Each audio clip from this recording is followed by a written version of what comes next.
What's good, everyone? I'm Brian Sampson, now of Canis Hoopus, coming at you from inside the Timberwolves film room.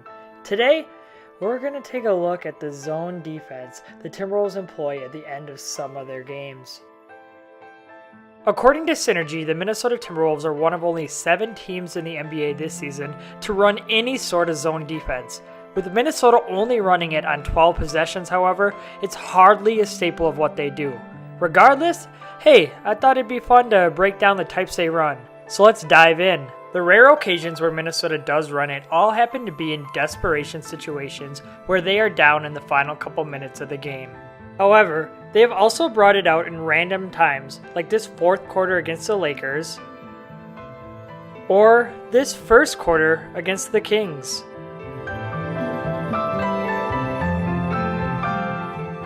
Let's dissect this play, where the Wolves are trailing the Suns by 5 points with under 40 seconds remaining.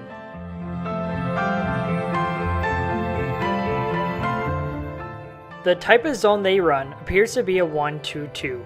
That means Jeff Teague will be up top, Towns and Butler are on the wings, and Wiggins and Gibson are down low. Thibodeau puts Towns on the inbounder because he has the longest wingspan and will deter the most passes. He also sits on the inbounder's high side in a direct attempt to funnel the pass into the corner for a trap. The Suns fall for it and give Booker the ball right where the Wolves are hoping. Before we watch the defense spring into action, let's quickly define their roles and responsibilities. Since Wiggins is in the bottom left of their zone, he's responsible for the free throw line and below on his half of the court. Towns is then responsible for the free throw line and above, and him and Wiggins will trap anything that goes into the corner like it does here. Teague's responsibility is then to take away the outlet pass on the top of the key, which he fails to do, as you'll see in a minute. Minnesota nearly gets a turnover on the initial trap, but Booker escapes, and then Teague gets confused with all the action and loses track of the guy he's supposed to be denying. Once that pass is made, it throws their whole defense off. Teague's responsibility is supposed to be to take the guy on top if he has the ball, but since he's out of position, Butler, who has the same area as Towns except on the other side of the floor, steps up and tries to slow down the ball handler. Once another ball reversal is made, Gibson then becomes confused on whether or not he's supposed to trap all the way up there, and Butler ends up fouling to stop the clock. Here's another example where the Timberwolves are trailing by 5 points with under a minute left, and they try to employ their zone defense against the Philadelphia 76ers.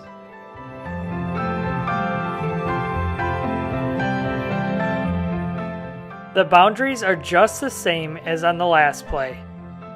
Except this time, the 76ers have an offensive player way in the backcourt, which forces Teague to start his position at half court. Regardless, the Wolves get the pass right where they want, and Butler does a great job of taking Teague's spot in the zone and trying to force the trap with Towns. However, the weak spot of any zone is always the middle, and JJ Redick, being the vet that he is, finds Joel Embiid in the middle to break it, and the Wolves are forced to foul.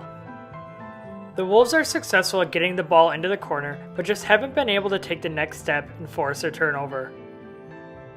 Here's the same zone defense, except this time the ball is being taken out on the baseline instead of on the sideline. Once again, Jeff Teague is up top in the 1 position, with Jimmy Butler and Karl Anthony Towns taking the wing spots, and Taj Gibson and Andrew Wiggins taking down low. Teague and Butler do a nice job of communicating upon the entry pass, and Butler feeds DeRozan right into what he thinks will be a trap with Gibson.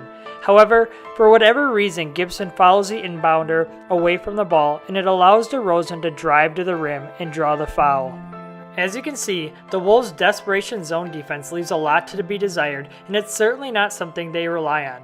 I just thought it'd be cool to point out this little tidbit that might get overlooked in the grand scheme of things.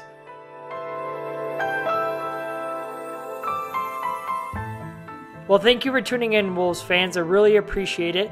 For all your Timberwolves related analysis, you can follow me on Twitter at Brian Sampson NBA. Catch you next time, Wolves fans.